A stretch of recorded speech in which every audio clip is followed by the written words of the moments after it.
A NATO e a União Europeia estão a trabalhar na criação de uma barreira contra drones, considerada fundamental para as capacidades de defesa e dissuasão da Europa. Dadas as crescentes incursões de drones e caças russos sobre o espaço aéreo de vários países, incluindo a Polónia e a Roménia.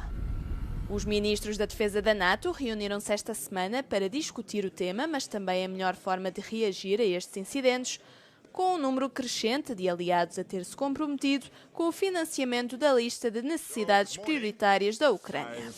O coronel Martin O'Donnell, porta-voz do Comando Supremo das potências aliadas na Europa, diz que a proteção do flanco oriental do continente é a principal prioridade. NATO obviously working with the EU, working with all allies, right, to shore up their air defenses all along the Eastern Front. And for the Supreme Allied Commander Europe, he views the Eastern Front not simply as those countries that border the East. He views that from the high north all the way down to the Black Sea, the Mediterranean Sea and beyond, and at depth. As the NATO Secretary General has said, we're all Eastern flank nations.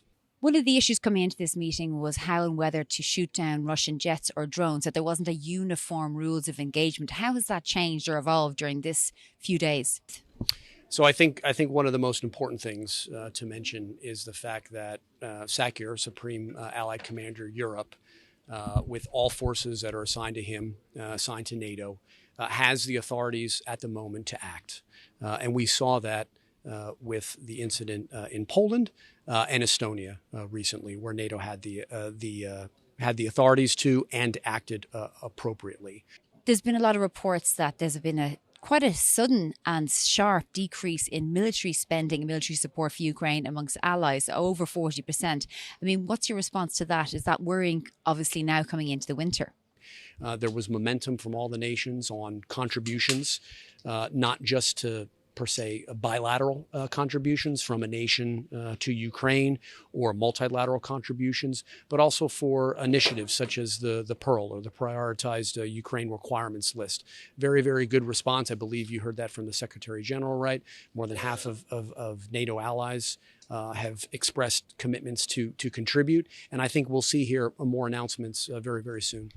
Now, we know that Donald Trump is obviously going to make a decision on Friday about tomahawks and the use of tomahawks, but what's your own impression of the impact of this discussion?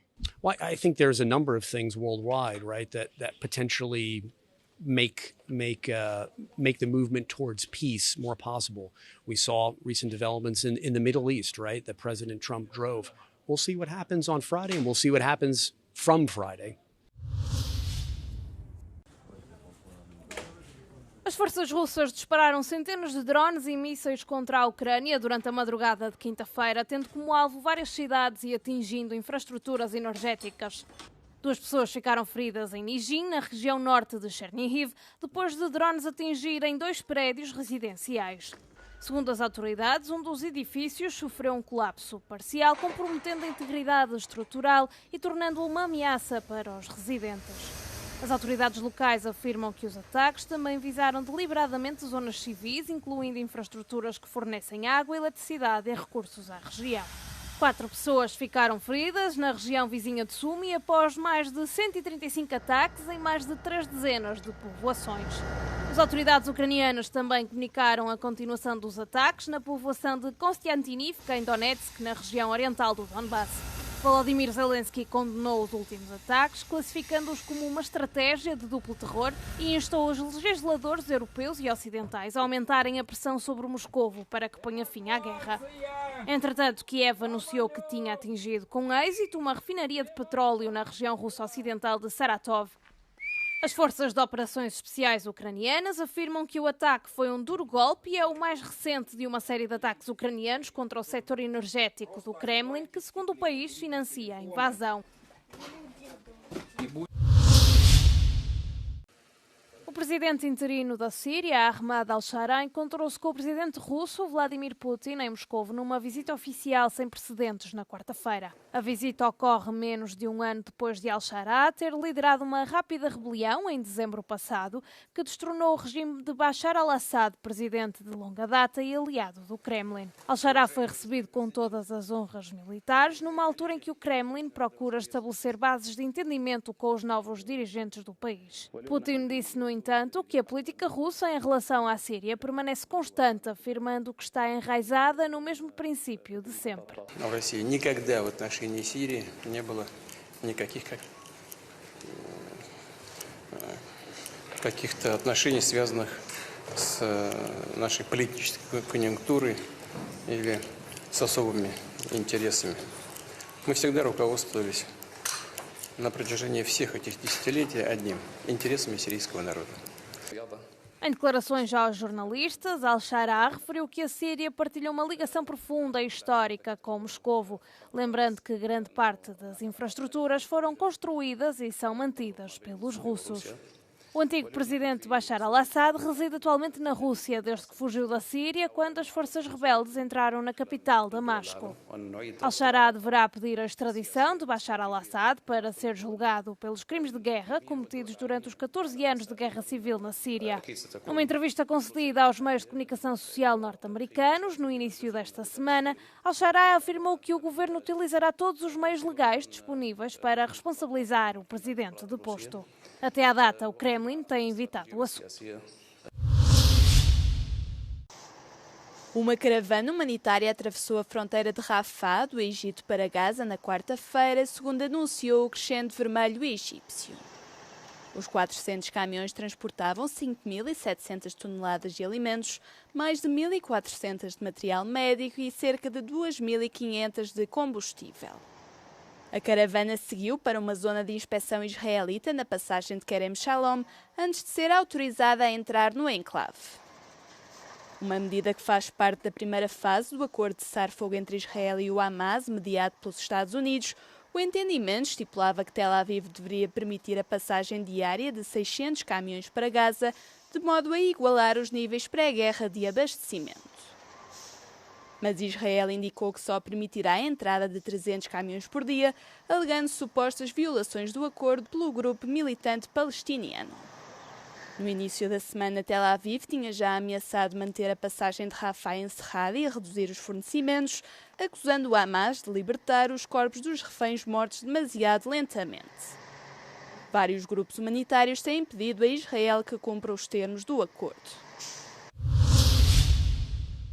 O presidente dos Estados Unidos, Donald Trump, confirmou na quarta-feira que autorizou a CIA a realizar operações secretas na Venezuela.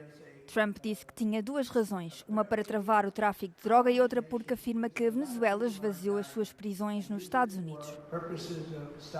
A admissão surge após os recentes ataques militares norte-americanos contra barcos de contrabando de droga nas Caraíbas, que resultaram na morte de 27 pessoas. Na quarta-feira, o presidente da Venezuela, Nicolás Maduro, criticou o historial de golpes de Estado da CIA e fez um apelo à paz. O seu Ministério dos Negócios Estrangeiros considerou a declaração de Trump uma violação muito grave do direito internacional.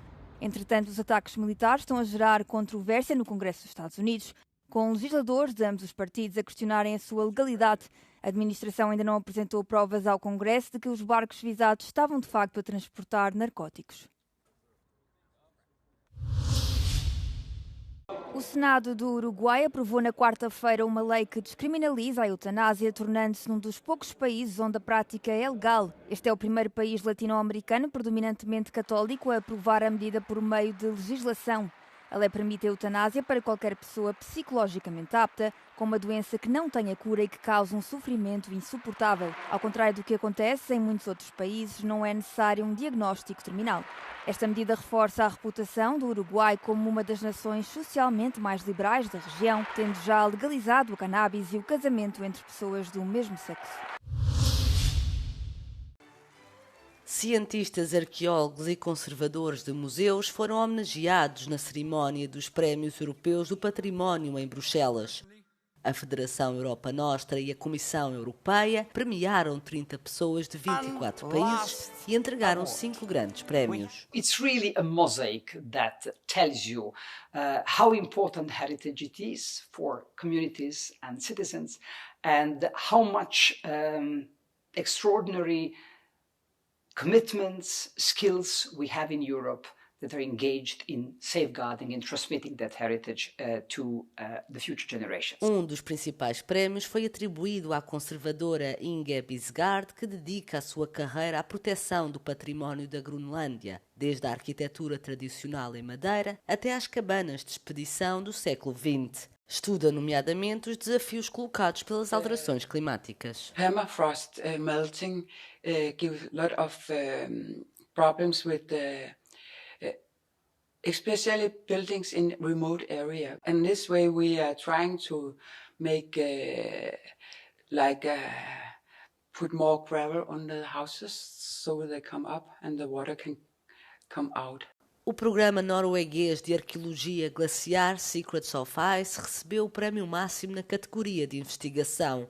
À medida que as mudanças climáticas aceleram o recuo do gelo das montanhas, o programa documentou mais de 4.500 artefactos de mais de 70 sítios arqueológicos glaciais, representando mais da metade de todos os achados arqueológicos deste tipo em todo o mundo. People started to come to this area because of the reindeers. They moved from France to Norway, and then people settled down and starting to live from agriculture and also, of course, the hunting. Estes cientistas trabalham contra o relógio à medida que as espessas camadas de gelo começam a diminuir. It's a paradox. It's the climate change that makes us find these unique artifacts, but we have to be there to collect them. Otherwise, they will be gone. They will be taken away in meltwater or blown away. Este ano, o prémio do público foi atribuído ao restauro da Puerta de Alcalá, em Madrid.